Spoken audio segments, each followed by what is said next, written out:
এটা রাউটার আর অন্য চালানোর জন্য একটা মিনি আইপিএস এক ভাই নিয়ে আসছে রিপেয়ার করার জন্য। এটা উনি গতকালই কিনছে। এটার উপরে 5টা লাইট দেওয়া আছে, লুড আউট, শর্ট, নর্মাল। জানি না এত লাইট আসলে কি জন্য লাগে। এই পাশে একটা অন অফের সুইচ আছে, এই পাশে একটা ইউএসবি পোর্ট আছে, একটা চার্জিং ইন্ডিকেটর বাতি আছে, আর 2টা আউটপুট আছে, একটা রাউটারের জন্য একটা অনুর জন্য। ভোল্টেজ মাপলে আসলে বলা যাবে দুইটাতে কত আউটপুট দেয়। এটার প্রবলেম হয়েছে রাউটারে লাগানো অবস্থায় চার্জ দিলে চার্জ হয় না।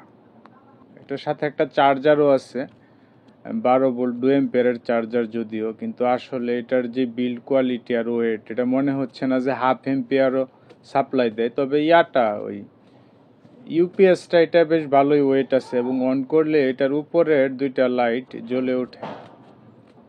আর এই পাশে একটা চার্জিংয়ের জ্যাক আছে।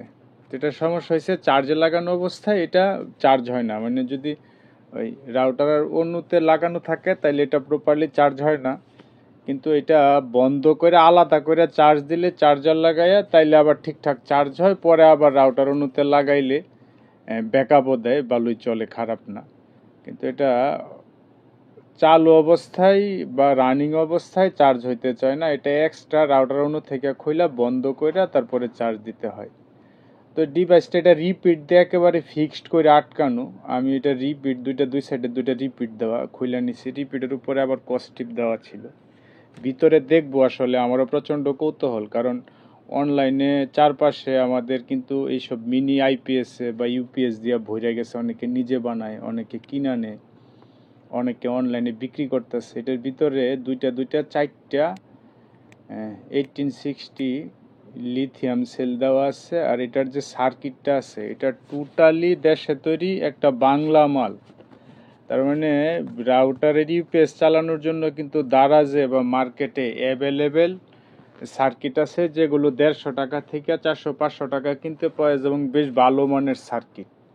কিন্তু এটাতে যে সার্কিটটা দেওয়া আছে এটা টোটালি লোকাল একটা প্রোডাক্ট, এবং সার্কিটের যে বাতি 5টা আছে, এই 5টা উপরে টিনের ভিতরে ঢুকায়া এমনভাবে সুপার গ্লু দিয়ে আটকায়া দিছে যে হয় আপনার ওই বাতি ভাঙ্গা সার্কিট বের করতে হবে, নইলে সাকার মাইরে ওই বাতির পিন আউট করে তারপরে সার্কিট বের করে হয়েছে বাইরে কাজ করতে হবে। কর্নারে একটা ইউএসবি জ্যাক দেওয়া আছে মোবাইল চার্জ করার জন্য, অথচ এটার মধ্যে যে 4টা পুরাতন লিথিয়াম সেল লাগানো আছে, এটা দিয়ে একটা অ্যান্ড্রয়েড ফোন 20-30%ও চার্জ হবে না। এর আগেই এটার ব্যাটারির চার্জ শেষ হয়ে যাবে। তো চারপাশে কিন্তু ওই ইউপিএস এর রাউটার নিয়ে অনলাইনে কিন্তু প্রচুর প্রতারণা চলতেছে। এই কারণে আপনারা যদি এগুলো কেউ অনলাইন থেকে অর্ডার করে কিনতে চান, একেবারে অথেন্টিক শপ ছাড়া, তাইলে একটু যাচাই বাছাই করে কিনবেন, নাইলে কিন্তু প্রতারিত হওয়ার সম্ভাবনা আছে। কারণ এটার যে বিল কোয়ালিটি বা এটার ভিতরে যেসব জিনিস লাগানো আছে, এগুলো দেখে আপনারা নিজেরাই বুঝতেছেন যে এটা আসলে খুব নিম্নমানের একটা জিনিস। ভালো থাকবেন সবাই, ধন্যবাদ সবাইকে, আসসালামু আলাইকুম।